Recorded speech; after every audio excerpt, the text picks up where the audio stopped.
حج کا عمل ایک عظیم الشان عمل ہے، جس کو اللہ نے وسعت عطا فرمائی ہو اسے چاہیے کہ جلد از جلد اس فرض کو پورا ادا کرے۔ اگر اس فرض کو ادا نہ کیا اور موت آ گئی تو بڑی سخت وعید ہے۔ ایک حدیث کے اندر آتا ہے کہ کسی کے پاس اتنا مال ہو کہ وہ حج کر سکے اور حج ادا نہ کرے تو موت کے وقت وہ تمنا کرے گا کاش مجھے دنیا میں واپس بھیج دیا جائے۔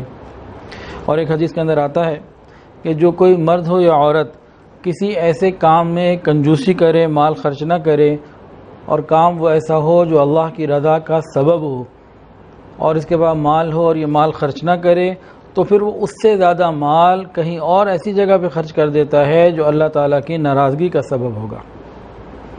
اور آگے فرمایا کہ جو شخص کسی دنیا کے کام کی وجہ سے حج کو چھوڑ دے گا، وہ اپنی غرض پورا ہونے سے پہلے دیکھ لے گا کہ لوگ حج کر کے واپس بھی آ گئے، میرا کام وہیں کا وہیں رہ گیا۔ صاف اور کھلی باتیں ہیں۔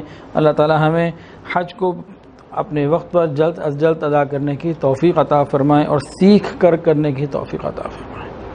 اس کا بہت بڑا اجر و ثواب ہے، لیکن اجر و ثواب کو بتایا گیا کہ تکلیف کے اعتبار سے ہے اور خرچے کے اعتبار سے ہے۔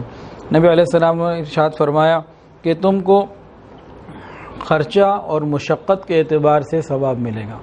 حج کا سفر ہو یا عمرے کا سفر ہو تو انسان جتنے اخراجات کرتا ہے جائز، اس کے اوپر اس کو ثواب ملتا ہے، اور جتنی تکالیف اس کو آتی ہیں اس کے اوپر اس کا ثواب اللہ رب العزت عطا فرما دیتے ہیں۔ حج کے اندر پیدل چلنا یہ بھی ایک مستقل نعمت ہے۔ حضرات انبیاء کرام علیہ السلام نے پیدل حج کیے ہیں۔ حضرت آدم علیہ السلام کے بارے میں ایک جگہ آتا ہے کہ آپ نے 40 حج پیدل کیے، اور ایک جگہ آتا ہے کہ 70 حج آپ نے پیدل کیے۔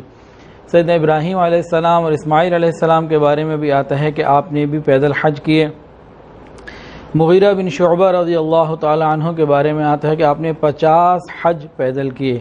حضرت حسن بن علی رضی اللہ تعالی عنہ کے بارے میں آتا ہے کہ آپ نے 25 حج پیدل کیے۔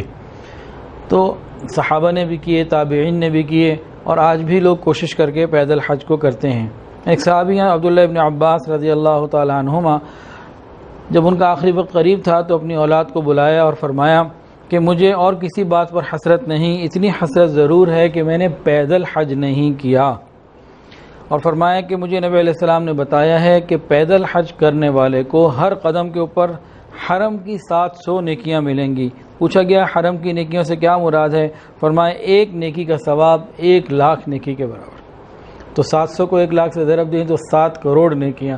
ہر قدم پہ جو پیدل حج کرنے والے ہیں اللہ رب العزت اپنی رحمت سے 7 کروڑ نیکیاں عطا فرما دیتے ہیں۔ انسان کو چاہیے اس کے لیے ہمت اور ارادہ کرے، اللہ تعالیٰ آسانی کا معاملہ فرما دیں گے۔ پھر حج کے سفر میں اگر انتقال ہو جائے، عمرے کا سفر ہو انتقال ہو جائے تو یہ بھی بہت بڑی نعمت ہے۔ موت تو آنی ہی آنی ہے، مکہ مدینے کی موت آ جائے، حج عمرے کے سفر کی موت آ جائے تو نور علی نور ہے۔ ایک حدیث کے اندر آتا ہے نبی علیہ السلام نے فرمایا کہ جو شخص حج یا عمرے کے ارادے سے نکلا پھر اسی سفر میں اس کا انتقال ہو گیا، اس سے انشاءاللہ تعالیٰ کوئی حساب نہیں ہوگا، اسے کہا جائے گا جنت میں داخل ہو جاؤ۔